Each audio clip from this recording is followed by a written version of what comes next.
அன்பான நண்பர்களே வணக்கம். நாம் கேட்டுக்கொண்டிருப்பது வீரயுகநாயகன் வேள்பாரி. வாசிப்பது ஸ்ரீலதா தயாளன். போன பகுதியின் தொடர்ச்சியாக இரளிமேட்டின் குகையடிவாரத்திற்கு கொண்டு வரப்பட்ட சூலூர் வீரர்களின் உடல்கள் வரிசையாக வைக்கப்பட்டு கொண்டு இருந்தன. இன்னும் சில வீரர்களின் உடல்களே வரவேண்டி இருந்தது. அனைவரையும் புதைப்பதற்கான ஏற்பாடுகள் இன்னொரு பக்கம் நடந்து கொண்டிருந்தன. போர்க்காலத்தில் இறுதி சடங்குகளை விரைவில் முடித்தாக வேண்டும். அப்போதுதான் அந்த தாக்கத்தில் இருந்து மற்ற வீரர்கள் வேகமாக வெளிவருவார்கள். அதன் பிறகு அவர்கள் தூங்கி எழுந்து மறுநாள் போருக்கு ஆயத்தமாக வேண்டும். உடல் நிலையும் மனநிலையும் போர்க்களத்துக்கான முழு தகுதி கொண்டிருக்க வேண்டும். எனவே மரணத்தை ஒரு வாள் வீச்சு போல கனப்பொழுதில் கடந்தாக வேண்டும். அதுதான் போர்க்களத்தின் விதி. வீசி சென்ற வாள் காற்றில் தனது தடத்தை விட்டு வைப்பதில்லை. அதேபோல்தான் வீரனின் நினைவுகள் போர்க்களத்தில் தங்கக்கூடாது. எல்லாம் உடனடியாக அகற்றப்பட வேண்டும். ஆனால் அங்கு அடுக்கி வைக்கப்பட்டுள்ளவை மாவீரர்களின் உடல்கள். அதனால்தான் உயிரோடு இருக்கும் ஒவ்வொரு வீரரும் அவர்களின் குருதியை எடுத்து மார்பெங்கும் பூசி வஞ்சினம் உரைத்தனர். அவர்கள் பயன்படுத்திய ஆயுதங்களை தனதாக்க துடித்தனர். அவர்களின் வீரம் தங்களின் உடலெங்கும் நிலை கொள்ள வேண்டும் என வேண்டினர். சூலூர் வீரர்கள் ஒவ்வொருவரின் பெயரையும் சொல்லி காடு அதிர கத்தினர். ஆவேச உணர்வு எங்கும் பீரிட்டு கொண்டிருந்தது. காரமலை எங்கும் குரலின் வழியே சினத்தை நிறுத்தினர். தனித்திருக்கும் கரும்பாறை ஒன்றில் படுக்கையில் கிடத்தப்பட்டிருந்தது ராவதனின் உடல். அவன் தலைக்கு மேல் பெருந்தீப்பந்தம் ஒன்று எரிந்து கொண்டிருந்தது. அந்த பந்த சுடரின் செந்நிற வெளிச்சம் குருதியை பீச்சிக் கொண்டிருந்தது. சுடரும் குருதியின் பேரொளி தனது உடலின் மேல் விழ ஒவ்வொரு வீரனும் முண்டியடித்து உள் நுழைந்து கொண்டிருந்தான். நிலைமை இப்படியே போனால் இரவு முழுமையும் கழிந்துவிடும். தூக்கமே இன்றிதான் நாளை பரம்பு வீரர்கள் போர்க்களத்தில் நிற்க வேண்டிய நிலை ஏற்படும் என்று சிந்தித்த வாரிக்கையன் தேக்கனை அழைத்து வந்து விரைவாக இறுதி நிகழ்வை முடிக்க வேண்டுமென திட்டமிட்டான். தேக்கனை உடனே அழைத்து வர சொல்லி அவனது குடில் நோக்கி வீரன் ஒருவனை அனுப்பி வைத்தான்.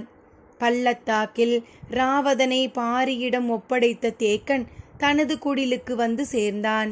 அவனது எண்ண ஓட்டங்கள் நிலை கொள்ளாமல் இருந்தன. எவ்வளவு பெரிய நெருக்கடியிலும் இடரிலும் கலங்காது முடிவெடுக்கும் ஆற்றலை பரம்பு நாட்டு தேக்கன்கள் இழப்பதில்லை. ஆனால் தன்னால் தெளிவாக முடிவெடுக்க முடியவில்லையே என்ற பதற்றம் முதன் முறையாக தேக்கனுக்கு ஏற்பட்டது. போர்க்களத்தை, அதன் போக்கை, வேந்தர் படையின் தாக்குதல் உத்திகளை, பரம்பு படையின் வலிமையை எல்லாம் மீண்டும் மீண்டும் நினைத்து பார்த்தபடியே இருந்தான். பரம்பு நாட்டு தேக்கனாக தான் இந்த கணம் எடுக்க வேண்டிய முடிவென்ன என்ற கேள்வியை எழுப்பி வெவ்வேறு விடைகளை அதற்கு பொருத்தி பார்த்தான். ஒவ்வொரு விடைக்கும் ஒவ்வொரு விளைவு இருந்தது. எந்த முடிவு என்ன விளைவை உருவாக்கும் என்பதனை ஓரளவு தெளிவாக உணர முடிந்தது. ஆனால் போர்க்களத்தில் எல்லாவற்றையும் துல்லியமாக முன் உணரவும் முன் திட்டமிடவும் முடியாது. எனவே கேள்விகளை எல்லாவிதமான வாய்ப்புகளின் வழியேயும் மீண்டும் மீண்டும் கேட்டபடியே இருந்தான். குடிலின் படல் திறந்து உள் நுழைந்தான். வெளியில் எரிந்து கொண்டிருந்த பந்தத்திலிருந்து விளக்கை ஏற்றி குடிலுக்குள் கொண்டு வந்து வைத்தான். வழக்கமாக தேக்கனுக்கு பணிவிடை செய்ய அங்கு இருக்கும் வீரர்கள் எல்லோரும் இரளிமேட்டுக்கு போய்விட்டனர். யாரும் அங்கு இல்லை. தனது இருக்கையில் அமர்ந்தான். போர்க்களத்தில் போரிட தகுதியின்றி பரம்பு ஆசான் நிற்பது எவ்வளவு பெரிய இழப்புகளை உருவாக்கி கொண்டிருக்கிறது. நான் முழு ஆற்றலோடு இன்று களத்தில் நின்றிருந்தால் முடியனோ நானோ மூஞ்சலை அடைந்திருப்போம். ராவதனை இழந்திருக்க மாட்டோம். ஆயுதங்களை கைக்கொள்ள முடியாத எனது இருப்பு பரம்பு வீரர்களுக்கான மரண வழித்தடமாக மாறி நிற்கிறது. நான் இருக்கும் வரை பாரி பரம்பின் எல்லையை விட்டு வெளிவந்து களமிறங்க முடியாது. பாரி களம் இறங்காதவரை இது போன்ற இழப்புகளை தவிர்க்க முடியாது. பரம்பு நாட்டு மாவீரர்களையும் இணையற்ற போராளிகளையும் இனியும் நாம் போர்க்களத்தில் பலி கொடுக்க கூடாது. அதற்கு இருக்கும் ஒரே வழி பாரி களம் இறங்க நான் வழிவிடுதல் மட்டுமே. எண்ணங்களை ஒருங்கிணைந்து முடிவுக்கு வந்தான். இதைவிட சிறந்த முடிவேதும் அவனுக்கு புலப்படவில்லை. எனவே முடிவை செயல்படுத்தும் பணியை தொடங்கினான். கடந்த சில நாட்களாக பயன்படுத்தாமல் இருந்த அவனது வில் குடிலின் ஓரத்தில் சாய்த்து வைக்கப்பட்டிருந்தது. எழுந்து போய் அதை எடுத்து வந்தான். இருக்கையில் உட்கார்ந்தபடியே நாணை இறுக்கி கட்டினான். அம்பரா தூணியை கண்கள் தேடின. மேல் மூங்கிலில் அது தொங்கிக் கொண்டிருந்தது. மீண்டும் எழுந்து போய் அதை எடுக்க வேண்டி இருந்தது. விலா எலும்பு குத்தி உள்ளிறங்கி கொண்டிருந்தாலும் தனக்கு பிடித்த அம்பை எடுக்க வழக்கம் போல் அவனது கைகள் விரைந்து சென்றன. போரின் போக்கறிந்து கடைசி 5 நாளிகை இருக்கும்போது திசைவேலர் இடதுபுறம் இருக்கும் 3ஆம் பரனுக்கு வந்து சேர்ந்தார். நடந்தது அத்தனையும் உன்னிப்பாக கவனித்து அறிந்திருந்தார். அவர் சொல்லும் சான்றுகளை மயூர் கிளாரால் மறுக்க முடியவில்லை. சொற்களால் அவருடைய எண்ணங்களை திசை திருப்ப முடியுமா என்று செய்து பார்த்த முயற்சிகளால் எந்தவிதமான பலனும் ஏற்படவில்லை. உரையாடலை இதற்கு மேலும் நீட்டிக்க முடியாத நிலை உருவானது. அடுத்து என்ன செய்யலாம் என மயூர் கிளார் யோசித்தபடி நின்றிருந்த போது பாண்டிய நாட்டு அமைச்சன் ஆதிநந்தி சொன்னான். திசைவேலரை மீண்டும் வணங்குகிறேன். நீங்கள் சொல்லியபடி அவர்கள் முரசின் ஓசை கேட்ட பிறகே அம்பெய்தனர் என வைத்துக்கொள்வோம். போரின் விதிகள் தட்டியங்காட்டுக்கு தானே பொருந்தும். மூஞ்சல் தட்டியங்காட்டை விட்டு வெளியேதானே இருக்கிறது. திசைவேலரின் சினம் உச்சத்தை தொட்டது. கண்களை இறுக மூடி நஞ்சை விழுங்குவதைப் போல கேள்வியை விழுங்கினார். ஆனாலும் தனது கடமையிலிருந்து நழுவக்கூடாது என எண்ணியபடி சொன்னார். பரம்பு வீரர்கள் நள்ளிரவில் வந்து மூஞ்சலை தாக்கியிருந்தால் அவர்கள் போர் விதிகளை மீறிவிட்டார்கள் என்று நீங்கள் சொல்ல மாட்டீர்களா? போர் விதிகள் என்பவை போரிடம் காலம் முழுவதும் போரிடுபவர்கள் கடைபிடிக்க வேண்டிய நெறிகள். அவை இடத்தோடும் பொழுதோடும் தொடர்புடையவை அல்ல. அந்த நெறிகளை கடைபிடிக்கும் மனநிலையை நீங்கள் இழந்து விட்டீர்கள். ஏனென்றால் உங்கள் வீரத்தின் மீது உங்களுக்கு இருந்த நம்பிக்கை பொய்த்துவிட்டது. சொல்லின் தாக்குதலால் நிலை குலைந்து நின்றனர் வேந்தர்கள். திசைவேலர் அதே குரலில் தொடர்ந்தார். எனது தண்டனையை ஏற்பதற்காக கடைசி வாய்ப்பை வழங்குகிறேன். பொதிய வெப்பனும் சோழவேலனும் இக்கணமே ஆயுதங்களை துறந்து போர்க்களம் விட்டு வெளியேறுங்கள். அமைதி அப்படியே நீடித்தது. வேந்தர்களின் முகங்கள் இறுக்கம் கொண்டன. கிழவனுக்கு பைத்தியம் பிடித்து விட்டது என்றான் பொதிய வெப்பன். உதயஞ்சேரல் ஏதோ சொல்ல வந்தான். அப்போது திசைவேலரின் குரல் முன்னிலும் உரத்து வெளிப்பட்டது. போர் விதிமுறைகளை ஏற்று முரசின் ஓசை கேட்டதும் ஆயுதங்களை தாழ்த்திய ராவதனே, உன்னிடம் மன்னிப்பு கோருகிறேன். விதிகளை மதிக்க தெரியாத வேந்தர் படைக்கு நிலைமான் கோல் சொல்லியாக இருந்த நான் இந்த தவற்றுக்கு பொறுப்பேற்று எனக்கு தண்டனை வழங்கிக் கொள்கிறேன். இதோ எனது கண்களுக்கு முன்னால் ஒளி வீசும் விண்மீன்களை பார்த்து கொண்டிருக்கிறேன். ஆனாலும் மனதுக்குள் போரொளியாக சுடர்விடுவது மூஞ்சலுக்குள் நீ வெளிப்படுத்திய வீரமே. உன்னை போன்ற நெறி பிறளாத மாவீரர்கள் என்றென்றும் போற்றப்படுவீர்கள். நீ இராப்புவளுடன் வாழ்வாய். ராவதன் மரணமற்றவன் என்பதனை காலம் உணர்த்தும். தட்டியங்காட்டு போரின் நினைவிருக்கும் வரை உனது புகழ் இருக்கும். சொல்லியபடி பரணின் முன்பிறமிருந்த கம்பங்களை விட்டு பின்புறமாக வந்து தனது சிற்றிருக்கையில் அமர்ந்தார். உடலெங்கும் இருந்த நடுக்கம் வடிந்து அமைதி கொண்டது. என்ன செய்ய போகிறார் திசைவேலர் என்று பதற்றம் கொண்டார் கபிலர். திசைவேலரோ இருக்கையில் அமர்ந்ததும் தனக்கு எதிரே நாளிகை வட்டிலில் இருந்த நாளிகை கோல் 2ஐயும் தன் இரு கைகளிலும் எடுத்து மேலேந்தினார். கால் விரல்களால் நாணை அழுத்தி கொண்டு வலது கையால் வில்லை இழுத்து மேலே தூக்கினான் தேக்கன். கால் விரல்கள் 2ம் அம்பை கவ்வி பிடித்திருந்தன. அம்பின் முனை நடுவயிற்றின் விலாவெலும்பு குழியில் இருந்தது. கால் விரல்களை அழுத்திக் கொண்டு வலது கையால் வில்லை மேல் நோக்கி நன்றாக இழுத்து விசையை கூட்டினான். அன்னார்ந்து மேலே பார்த்தார் திசைவேலர். வானில் உள்ள அனைத்து விண்மீன்களும் அவருடைய கண்களையே பார்த்து கொண்டிருந்தன.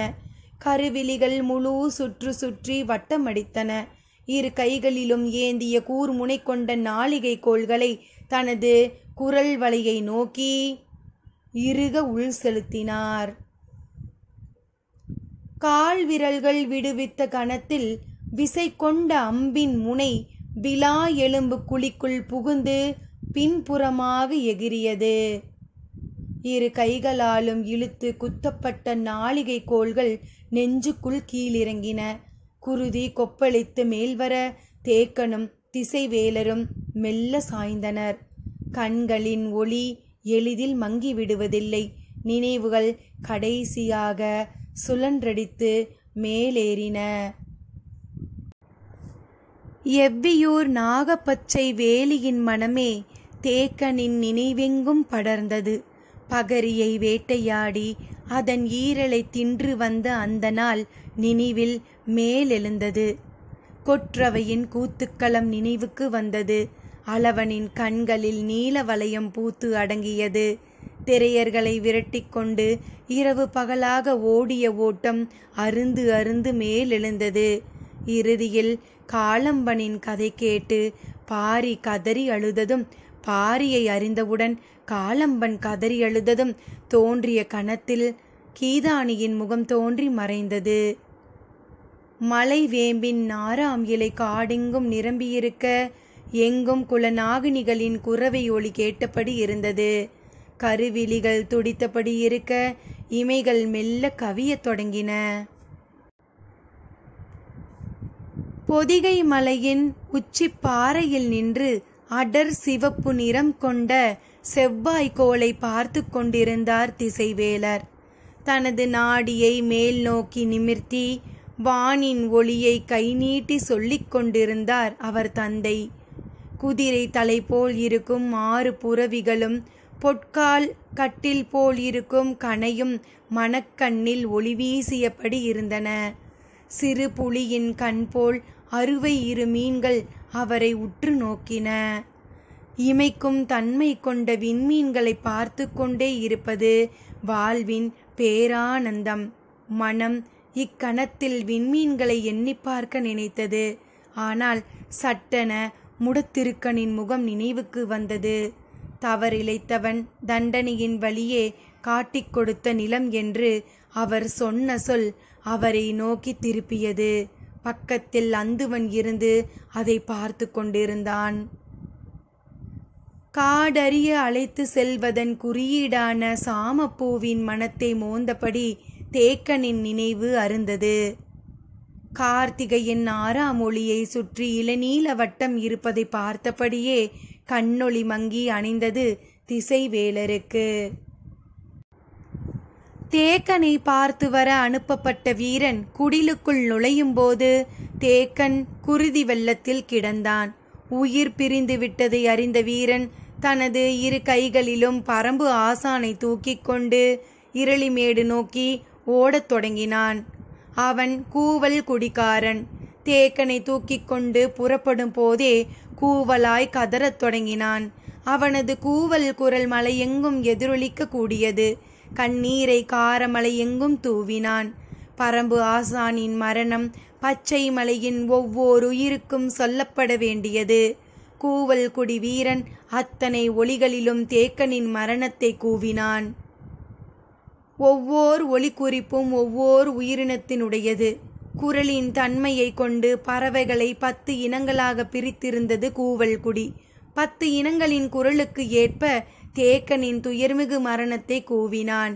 மணி ஒலிக்கும் குறிப்பில் சொன்னான். அது மண்ணுக்குள் இருக்கும் உயிரினங்களுக்கு உரியது. உணவை கடித்தல், நக்கல், பருகல், விழுங்கல், மெல்லல் என 5 வகையிலும் உண்ணும் விலங்குகள் நிலத்துக்கு அடியில் உண்டு. அனைத்து விலங்குகளின் செவிகளிலும் மணி ஓசை ஒளி குறிப்பே சென்று சேரும். மிக நீண்ட நேரம் தேக்கனின் மரணத்தை மணி ஓசை குறிப்பின் மூலம் சொன்னான். எலிவலையின் அடியாழத்தில் இருக்கக்கூடியது கருங்கட்தலையன். அதன் செவியிலும் விழுந்தது தேக்கனின் மரணம். பிறகு குளவொளியில் சொன்னான். மேகத்தின் ஒளியில் சொல்லத் தொடங்கிய போது எங்கும் பாறை உருள்வது போல் இருந்தது. பெருவிலங்குகளுக்கான ஓசை அது. தும்பிகளுக்கான ஒளியில் சொல்லிய போது துயரத்தின் பேரலை இருளெங்கும் படர்ந்தது. தூக்கி வந்தவன் கண்ணீரின் வலுத்தாங்காமல் மண்டியிட்டு அமர்ந்தான். ஆனால் எதிரில் இருந்த காரமலை என் மகனை என்னிடம் தா என்று கை நீட்டி அழைத்தது. மீண்டும் எழுந்து ஓடத் தொடங்கினான். நாகக்கரட்டிலிருந்து பள்ளத்தாக்கில் இறங்கிய போது பேராந்தையின் குரலெடுத்து கூவினான். காட்டையே நடுங்க செய்யும் குரல் அது. கண்ணீர் தாரை தாரையாக வழிந்தோட விலங்குகளுக்கும் மரம் செடி கொடிகளுக்கும் எண்ணிலடங்காத உயிரினங்களுக்கும் சொல்லிக்கொண்டே ஓடினான். அவனது நாக்கு பாம்பை போன்று சுழன்று சுழன்று வளைந்து ஒலி எழுப்பியது. உதடுகள் விதவிதமாய் குவிந்து விரிந்து கூர்மை கொண்டு கூவின. ஒரு கட்டத்தில் அவனது குரல் கேட்டு எங்கெங்கும் இருக்கும் கூவல் குடியினர் ஒன்று சேர்ந்து ஓசை எழுப்பத் தொடங்கினர். நாகக்கரடு, இரளிமேடு, காரமலை என இருளெங்கும் நிறைந்தது தேக்கனின் மரணம்.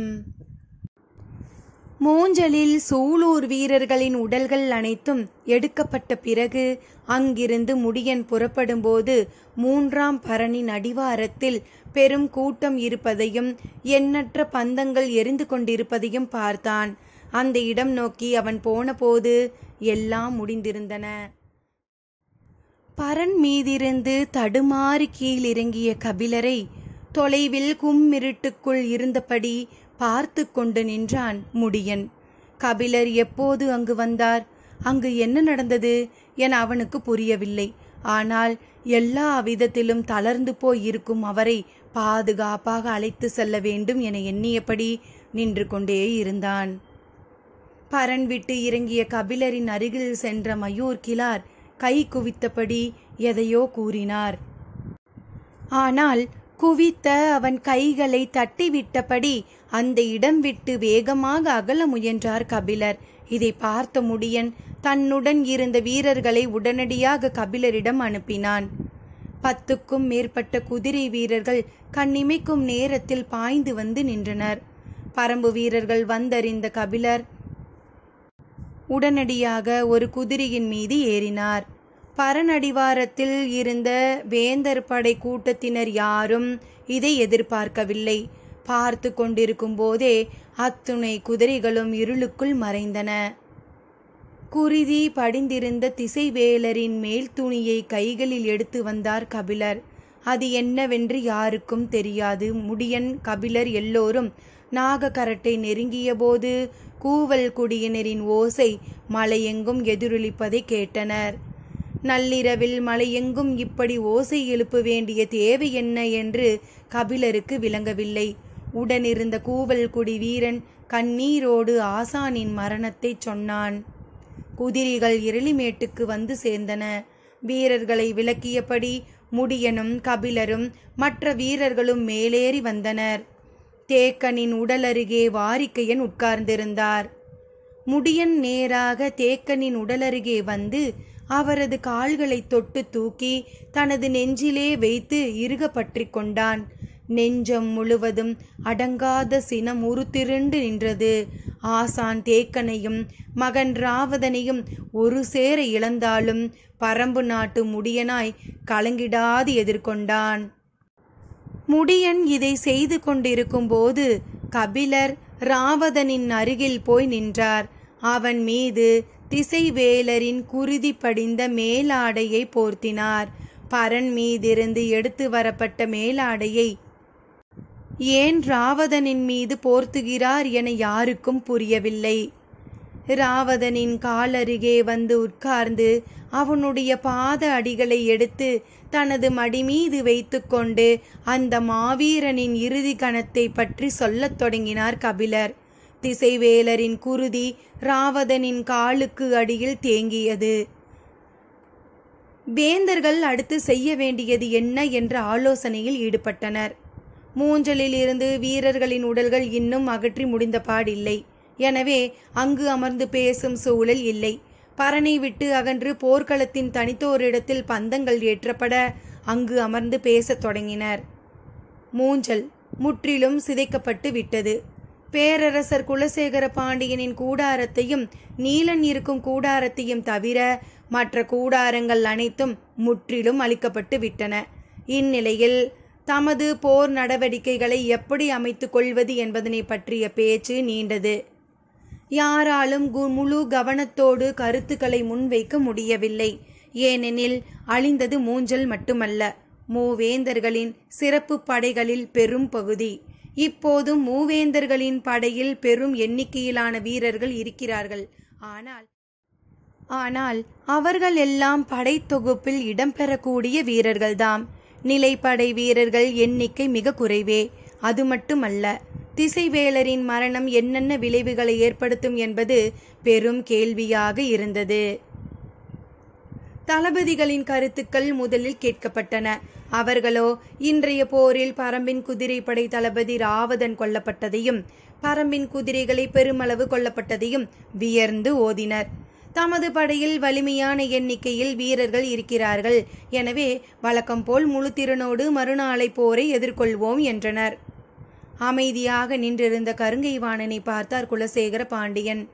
சற்று தயக்கத்திற்கு பிறகு அவன் கூறினான், மூஞ்சல் அளிக்கப்பட்டதை விட மிக கவலைக்குரியது நாம் பாதுகாத்து வைத்திருந்த நஞ்சுகள் எல்லாம் அவை இருந்த கூடாரமும் முழுமையாக அழிந்ததுதான். இந்த போரில் இணையற்ற ஆயுதத்தை இன்று நாம் இழந்துவிட்டோம். அதற்கு நிகரானது எதுவுமில்லை என்றான். கருங்கைவாணன் சொல்லிய போதுதான் உதயஞ்சேரலும் செங்கன சோழனும் நிலைமையை கவனம் கொள்ள தொடங்கினர். மூவேந்தர்களுக்கும் நேற்றிரவு பாரியை கொள்ள நடத்தப்பட்ட திட்டங்களின் முடிவு முழுமையாக வந்து சேரவில்லை.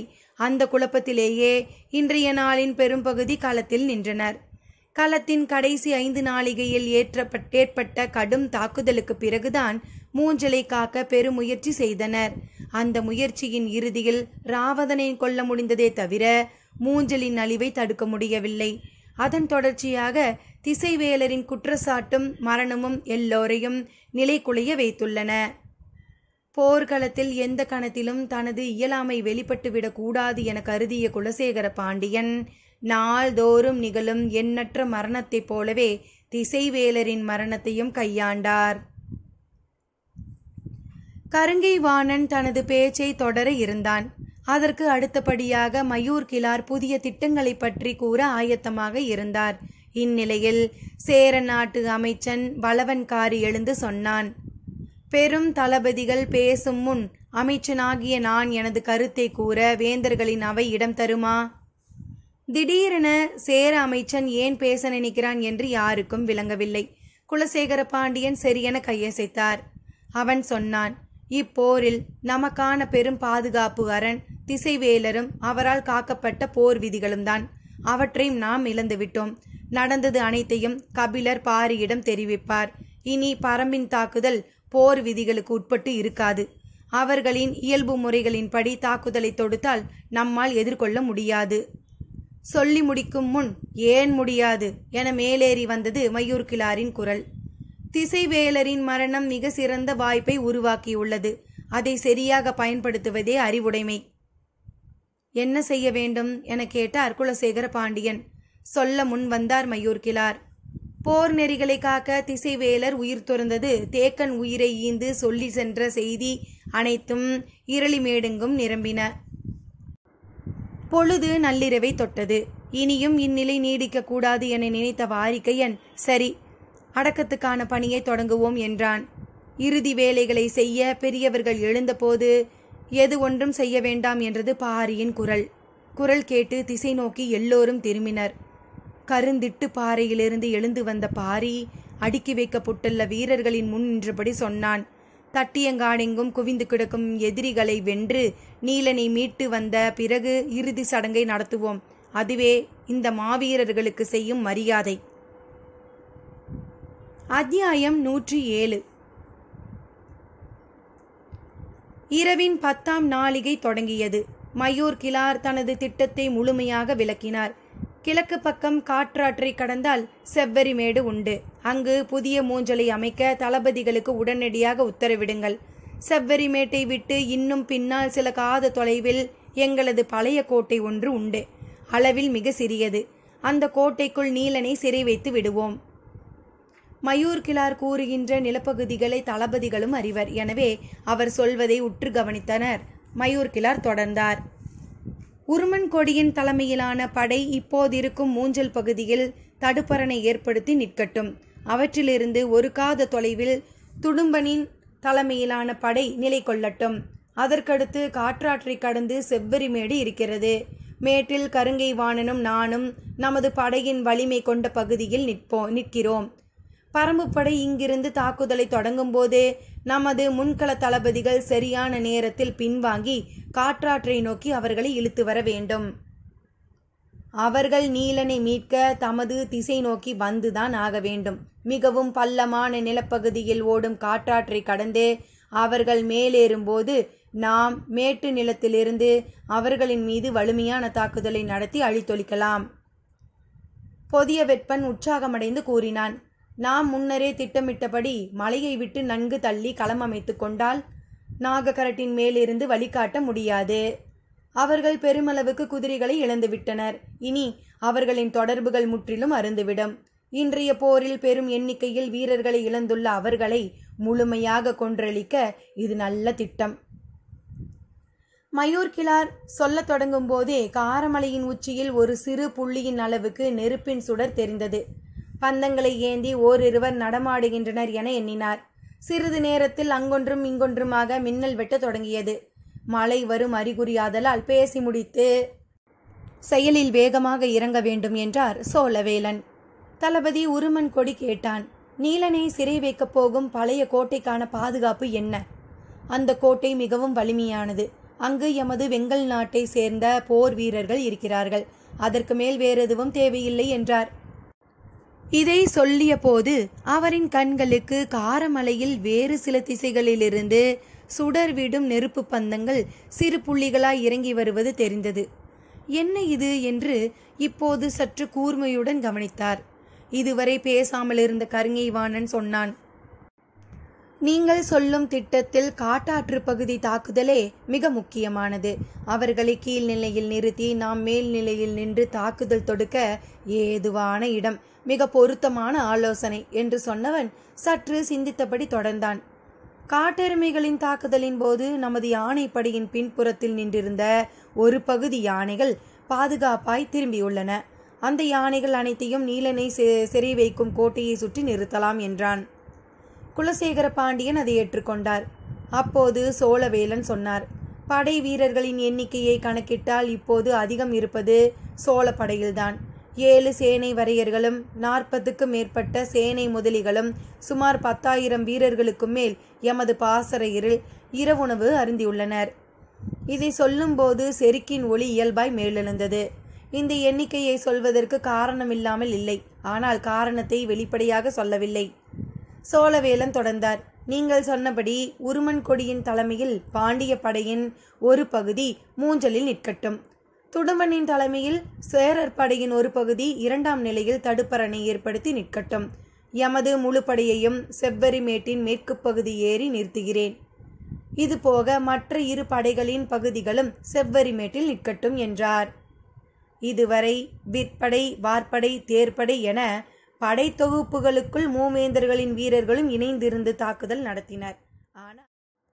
ஆனால் முதன் முறையாக மூவேந்தர்களின் படைகளும் தனித்தனியாக அணிவகுத்து நிற்போம் என வலிமையான குரலில் சொன்னார் சோழவேலன். அதற்கு காரணம் இன்று மூஞ்சலின் மீது நடந்த தாக்குதலின் ஒருங்கிணைப்பு இல்லாததால் ஏற்பட்ட பேரிழப்புதான். குறிப்பாக பொதிய வெப்பனின் உத்தரவுகள் மற்ற படையணிகளுக்கு குழப்பத்தையே உருவாக்கின.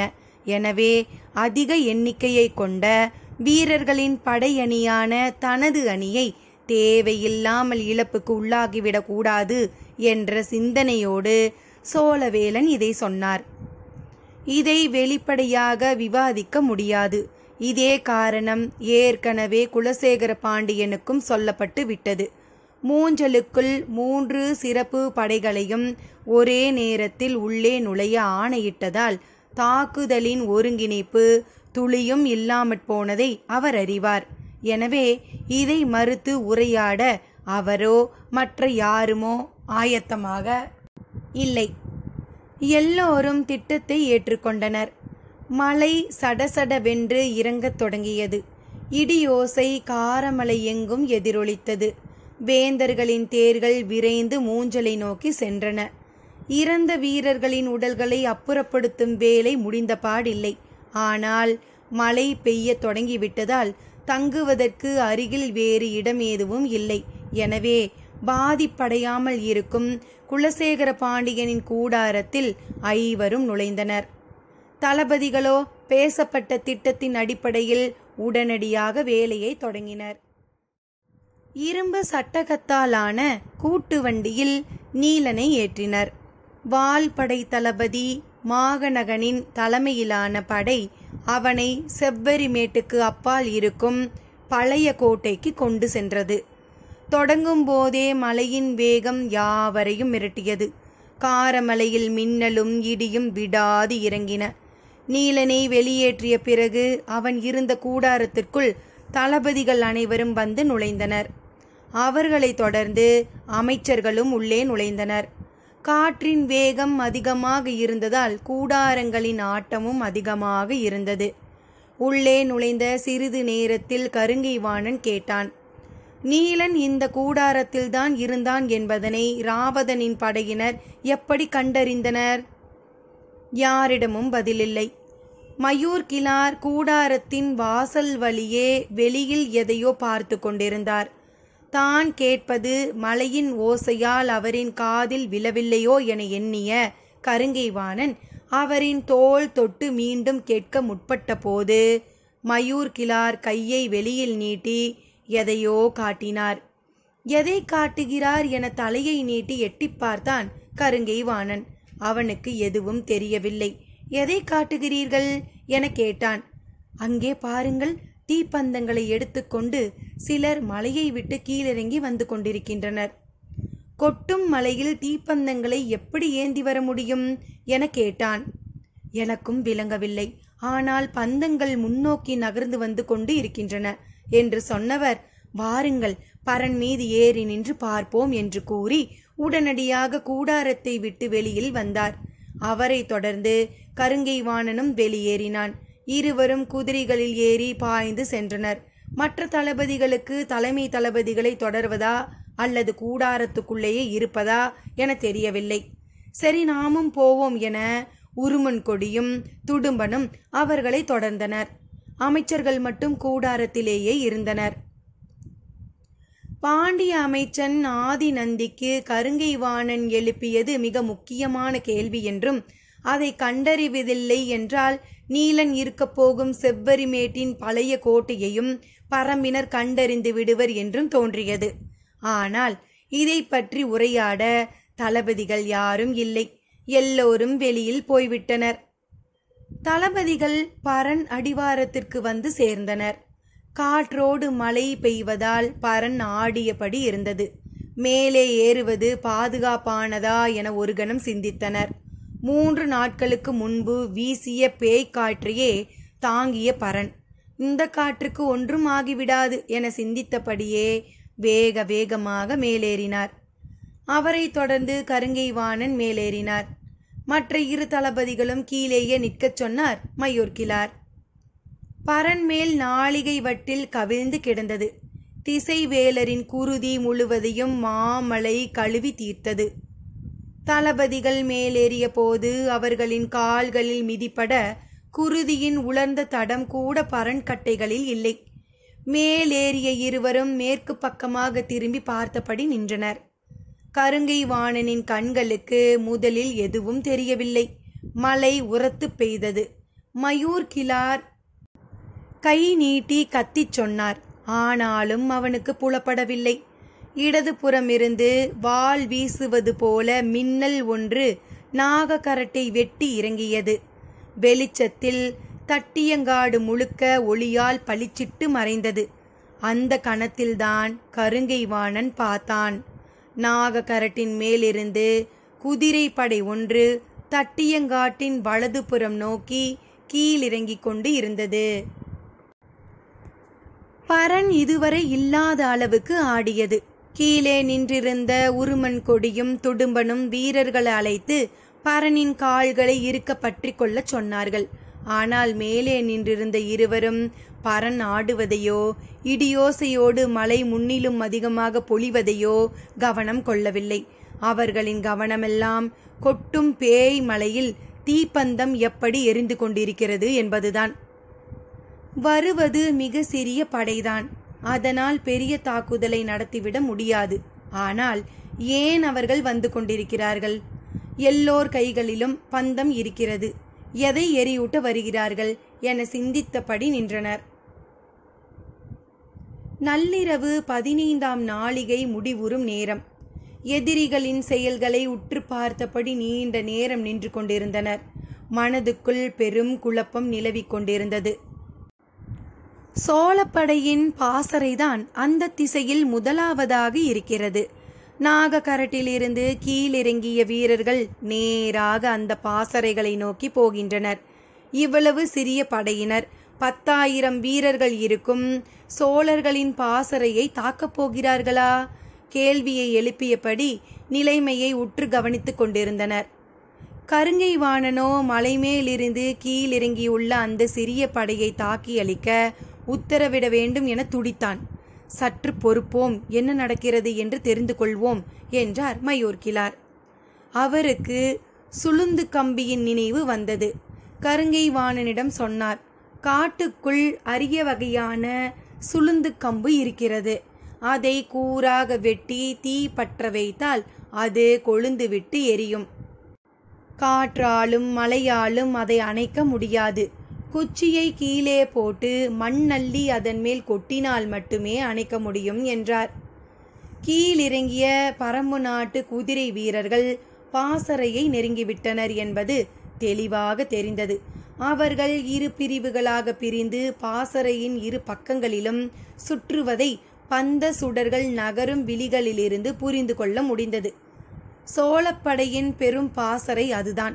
அங்கு காவல் வீரர்கள் இருப்பர். ஆனாலும் மழை கொட்டும் இந்த நள்ளிரவில் விழிப்போடு இருப்பார்களா என்பது ஐயமே. நாம் முரசொலி எழுப்பி கவனப்படுத்துவோமா என கேட்டான் கருங்கை வாணன். இந்த மலையில் முரசினோசையோ கொம்போசையோ அவ்வளவு தொலைவுக்கு கேட்காது என்றார் மயூர்கிழார். காற்றின் வேகத்தால் பரன் கடுமையாக ஆடியது. கவனமாக இருக்க பிடித்து நில்லுங்கள் என்று சொன்ன கருங்கை வாணன் இடது புறமாக இருக்கும் கம்பத்தை நன்றாக பிடித்து நின்றான். அப்போது வடக்கோடியில் மின்னல் வெட்டி இறங்கியது. அதை உற்று பார்த்தபடி அப்படியே நின்றான். சிறிது நேரம் இருவரிடமும் பேச்சு ஏதும் இல்லை. பிறகு மயூர்கிழார் கேட்டார், அந்த தீப்பந்தங்கள் அசையாமல் நின்ற இடத்திலேயே நிற்கின்றன, கவனித்தீர்களா? கருங்கை வாணன் இடதுபுறம் இருக்கும் கம்பத்தை பிடித்து கொண்டு அந்த பக்கமாக பார்த்து கொண்டிருந்ததால் அவர் கேட்பது காதில் விழவில்லை. மயூர்கிழார் மீண்டும் உரத்து குரல் கொடுத்த போதுதான் கருங்கை வாணன் திரும்பினான். என்ன? அவர்கள் ஈட்டியின் மேல் முனையில் பந்தங்களை கட்டி கொண்டு வந்துள்ளனர். அவற்றை வீசி எறிந்துள்ளனர். ஈட்டி குத்தி நிற்கும் இடமெல்லாம் பந்தங்கள் நின்று எரிகின்றன என்றார். வந்தவர்கள் எங்கே? அவர்கள் நாகக்கரட்டுக்கு திரும்புகின்றனர். மின்னல் ஒளியில் பார்த்தேன். நானும் பார்த்தேன். நாகக்கரட்டிலிருந்து பலர் கீழிறங்குகின்றனர் என்றான் கருங்கை வாணன். எந்த பக்கம் என கேட்டார் மயூர்கிழார். இடது புறமாக கை நீட்டி காட்டினான் கருங்கை வாணன். இருவருக்கும் எதுவும் புரிபடவில்லை. வலது புறம் கடைசியில் தீப்பந்தங்களை எரிந்து நட்டு வைத்துவிட்டு ஏன் மலை ஏற வேண்டும்? இடது புறம் தட்டியங்காட்டு பக்கமாக மலையை விட்டு ஏன் கீழிறங்க வேண்டும் என்று சிந்தித்தபடி நின்று கொண்டிருந்தனர். மலையின் சீற்றம் மேலும் கூடியது. மயூர்கிழார் ஏதோ எண்ணியபடி இருந்தார். முதலில் காரமலையின் உச்சியில் தீப்பந்தம் எந்த இடத்தில் தெரிய தொடங்கியது என நினைவு கூர்ந்தார். மனதில் ஐயம் ஒன்று மேலெழும்பியது. அதன் பிறகு அவரிடமிருந்து பேச்சேதும் வெளிவரவில்லை. ஏன் எதுவும் சொல்லாமல் நிற்கிறார் என கருங்கைவாணனுக்கு புரியவில்லை. உள்ளுக்குள் பரவிய நடுக்கம் அவரை எளிதில் பேச அனுமதிக்கவில்லை. சற்று நேரம் கழித்து சொன்னார். அவர்கள் அனலி இருக்கும் குகைகளிலிருந்து நெருப்பை ஏந்தி வந்திருப்பார்களோ என அஞ்சுகிறேன். அனலி என்றால்? கேட்டான் கருங்கைவாணன். நெருப்பு பூச்சி. உச்சி மலையின் அடர்குகைக்குள் இருக்கும். நெருப்பை பார்த்தால் அதை தொடர்ந்து அப்படியே வந்துவிடும். அதன் ரீங்கார ஓசை பல்வேறு நச்சுப்பூச்சிகளை கவர்ந்திழுக்கக்கூடியது. அந்த அனலிகள் இருக்கும் குகையில் இருந்து எடுத்து வரப்பட்ட தீப்பந்தங்கள் அவை. அந்த பந்தங்களின் தொடர்ச்சியாக பல்லாயிரம் பூச்சிகள் இந்நேரம் அங்கே வந்திருக்க கூடும். எல்லாம் பந்தத்தை சுற்றி இருளுக்குள் பறந்து கொண்டிருக்கும். அந்த இடத்தில் உயிரினங்களின் நடமாட்டம் இருப்பதை அவை அறிந்தால் கொடுந்தாக்குதலை நடத்தும். நம் வீரர்கள் பாசறையிலிருந்து வெளிவரத் தொடங்கியதும் அங்கு நடக்கப் போவதை என்னால் கற்பனை செய்து கூட பார்க்க முடியவில்லை. ஏன் அவ்வளவு மோசமான விளைவுகள் ஏற்படும் என்று அஞ்சுகிறீர்களா? அநேகமாக சோழர் பாசறையிலிருந்து 10ல் 1 வீரன் கூட தப்ப முடியாது. அனலி பூச்சி கடிக்க வேண்டாம், மேலே பட்டாலே போதும், மொத்த உடலும் தீ பிடித்து எரிவதைப் போல துடிக்கத் தொடங்கும். இதை அவர் சொல்லிக் கொண்டிருக்கும் போதே வெங்கல் நாட்டு திசையிலிருந்து குதிரையில் 2 வேகமாக வந்து சேர்ந்தனர். கொட்டும் மழையின் வேகத்தால் வந்திருப்பது யாரென தெரியவில்லை. பரனின் கீழே இருந்த தளபதி உருமன்கொடி பரன் மேலே பார்த்தபடி மயூர் கிளாரை தேடி வந்துள்ளனர் என்று உரத்த குரலில் கத்தினான். அவர்களில் ஒருவனை மேலே அனுப்பு என்றார் மயூர் கிளார். ஒருவன் மட்டும் மேலேறி வந்தான். அவன் போரில் ஈடுபடாத 6 ஊர் ஒற்றர்களில் முக்கியமானவன். மயூர் கிளாரால் அந்த பணிக்கு நியமிக்கப்பட்டவன். மேலேறிய வேகத்தில் சொன்னாள், அவர்கள் அனலியை இறக்கிவிட்டார்கள். அப்படித்தான் இருக்குமென கணித்தேன். அனைவரும் உடனடியாக இந்த நிலத்தை விட்டு வெளியேறுவது நல்லது என்று சொன்னவன் அது மட்டுமல்ல, பாண்டியர் படையின் பாசறையை சுற்றி எண்ணற்ற ஈட்டிகளை எறிந்துள்ளனர். பாண்டிய வீரர்களின் பாசறை சோழர் படைக்கு கீழ்ப்புறமாக இருப்பதால் இங்கிருந்து பார்ப்பது கடினம். எனவே பரன் மேலே இருந்தவர்களுக்கு அது பற்றி தெரியவில்லை. பந்தத்துடனா என பதற்றத்துடன் கேட்டார் மயூர் கிளார். இல்லை, பந்தம் இல்லாமல் தான் ஈட்டிகள் மண்ணில் குத்தி நிற்கின்றன. வெறும் ஈட்டியை ஏன் எறிந்துள்ளனர்? அதை அருகில் சென்று பார்த்தால்தான் தெரியும். ஆனால் அருகில் சென்று பார்க்க நம் வீரர்கள் மிகவும் அஞ்சுகின்றனர். ஆனால் என்னவாக இருக்கும் என்று வீரன் ஒருவன் சொன்னான். என்ன சொன்னான்? இருள் வேல மரத்தின் அடியிலிருந்து உருவாகும் சிவப்பு நிற பிசின் ஈட்டி முழுவதும் தடவப்பட்டிருக்கலாம். அது மலைக்கு கரையாது என்று சொல்லி நிறுத்தி கொண்டான். மயூர் கிளார் உறைந்து போனார். அந்த பிசுனால் என்ன ஆபத்து என கேட்டான் கருங்கைவாணன். இரவில் ஆபத்து ஏதும் இல்லை. ஆனால் பொழுது விடிய தொடங்கியதும் காரமலை முழுவதிலும் இருக்கும் பறக்கும் மட்டைகளும் கொம்பு தூக்கி வண்டுகளும் பிசின் வாடைக்கு அங்கு வந்துவிடும். எதிர்படும் மனிதர்கள் யாரும் தப்புவது எளிதல்ல. கொம்பு தூக்கி வண்டின் உடலெல்லாம் முள்ளம்பன்றி போல சின்னஞ்சிறிய கொம்புகள் பல்லாயிரம் உண்டு. ஒரு கொம்பு மனிதனின் மீது பட்டால் போதும், விரல்கள் ஒவ்வொன்றும் கையளவு பருத்துவிடும். 1 மாதமானாலும் அவனால் எதுவும் செய்ய முடியாது என்று சொல்லிக் கொண்டிருக்கும் போதே பரனின் கீழே ஏதோ சத்தம் கேட்டது. என்னவென்று எட்டி பார்த்தான் மயூர் கிளார். வெங்கல் நாட்டு அரண்மனையின் தலைமை ஒற்றன் மேலே அனுமதிக்க சொல்லி சத்தம் கொடுத்து கொண்டிருந்தான். அவனை மேலே அனுப்பு என கத்தினார் மயூர் கிளார். அவரின் ஓசை எதுவும் கீழே கேட்கவில்லை. கை அசைவை வைத்து புரிந்து கொண்ட உருமன்கொடி அவனை மேலே அனுப்பினான். காற்றும் மழையும் இவ்வளவு அதிகமாக இருக்கும்போது ஏன் இருவரையும் மேலே அனுப்ப சொல்கிறார் என கோபப்பட்டான் உருமன்கொடி. அவன் ஏறும் வேகமே பரனை எதிர் திசையில் ஆட்டுவதைப் போல இருந்தது. பதற்றத்தின் உச்சத்தை அவனது உடலின் வேகம் சொல்லியது. படியில் ஏறும்போதே சத்தமாக சொன்னான். பரம்பின் 12 குடிகளும் கீழிறங்கிவிட்டனர். என்ன சொல்கிறாய் என கேட்டார் மயூர் கிளார். ஆம், 4 குடிகளை தவிர பரம்பில் அடைக்கலமாக 12 குடிகளும் இறங்கி தாக்க பாரி அனுமதி அளித்து விட்டான். தலைமுறையாக மூவேந்தர்களின் மீது இருக்கும் பகை தீர்க்க எல்லோரும் மலையை விட்டு கீழிறங்கி விட்டனர். அப்போது பேரோசையோடு வெட்டி இறங்கிய மின்னல் ஒளியில் மயூர் கிழாரின் முகத்தை பார்த்தான் கருங்கைவாணன். அதன் பிறகு அவன் வாய் திறக்கவே இல்லை. வந்தவன் சொன்னான், வெங்கல் நாட்டினர் எல்லோரும் வெளியேறிவிடுங்கள் என 6 ஊர்க்காரர்களிடமிருந்தும் செய்தி வந்துள்ளது. இனி இந்த மண்ணில் மிஞ்சப்போவது யாரும் இல்லை, உயிர் பிழைத்து கொள்ளுங்கள் என்று பரம்பின் செய்தி பரவிக்கொண்டிருக்கிறது. காற்றின் வேகத்தால் தான் நாம் ஆடுகிறோமா அல்லது உடலின் நடுக்கமா என்ற ஐயம் ஏழத் தொடங்கியது. முடிவை காலம் தாழ்த்தாமல் எடுங்கள் என்று கத்தினான் இரண்டாவதாக வந்தவன். காற்றின் வேகத்தை எதிர்கொள்ள முடியாமல் பின்புறமாக திரும்பி அந்த பக்கம் இருக்கும் கம்பத்தை இறுகப் பற்றினார். எதிரில் வெகு தொலைவில் மூஞ்சல் தெரிந்தது. குலசேகர பாண்டியனின் கூடாரத்தின் முன் கண்ணாடி கூடுகளால் ஆன பெருவிளக்கு ஒளி சிந்திக் கொண்டிருந்தது. பார்த்த கணத்தில் ஆபத்து புரிய தொடங்கியது. பெருங்குரலில் வினக்கை அலைங்கள் என்று கத்தினார். மலையின் ஓசையால் பக்கத்தில் இருப்பவர்களுக்கு கூட அது கேட்கவில்லை. கடைசியாக மேலேறியவனை விட 2 மடங்கு வேகத்தில் கீழே இறங்கினார் மயூர் கிழார். அவரை தொடர்ந்து அனைவரும் இறங்கினர். இறங்கிய வேகத்தில் குதிரையின் மேலேறி மூஞ்சலை நோக்கி விரைந்தார். மற்றவர்களும் அவரின் பின்னால் குதிரையை விரட்டி கொண்டு வந்தனர். விலக்கொலியில் அபாயத்தால் துடித்தது மயூர் கிழாரின் உடல். குதிரையை விடாது அடித்து விரட்டினார். மூஞ்சலை நெருங்கிய போதே பெருங்குரலில் கத்தினார், விளக்கை அணையுங்கள், விளக்கை அணையுங்கள். மூஞ்சலில் குலசேகர பாண்டியனின் கூடாரத்தை சுற்றி மூவேந்தர்களின் மெய்க்காவல் படை வீரர்கள் நின்றிருந்தனர். மயூர் கிழாரின் ஓசை கேட்டதும் ஏதோ ஆபத்தென்று புரிந்து கொண்டு விளக்கின் ஒளியை குறைத்தனர். முழுமையாக அணையுங்கள் என்று கத்தியபடி குதிரையை விட்டு தப்பி இறங்கினார்.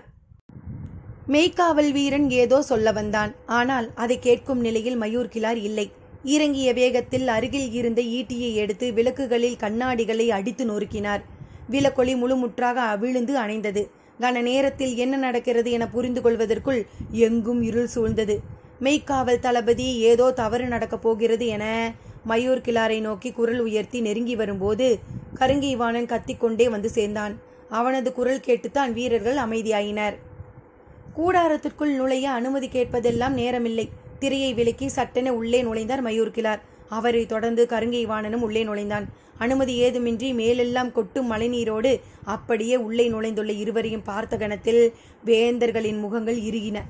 பேரரசே, உடனடியாக விளக்கை அணைக்க உத்தரவிடுங்கள் என்றான் மயூர் கிழார். கூடாரத்தில் இருக்கும் விளக்கை ஏன் அணைக்க வேண்டும் என கேட்டார் சோழவேலன். விளக்கத்தை பிறகு சொல்கிறேன், ஒரு கணம் காலம் தாழ்த்தினால் கூட நாம் பேராபத்தில் சிக்கிக்கொள்வோம் என்று கத்தினார். ஆபத்தை உணர்ந்த குலசேகர பாண்டியன் விளக்கை அணையுங்கள் என்றார். உள்ளே வேந்தர் குடும்பத்தை சார்ந்த 5 மட்டுமே இருந்தனர். மயூர் கிழாரும் கருங்கைவாணனும் உள்ளே நுழைந்துள்ளனர். இருவரும் பாண்டிய நாட்டை சேர்ந்தவர்கள்.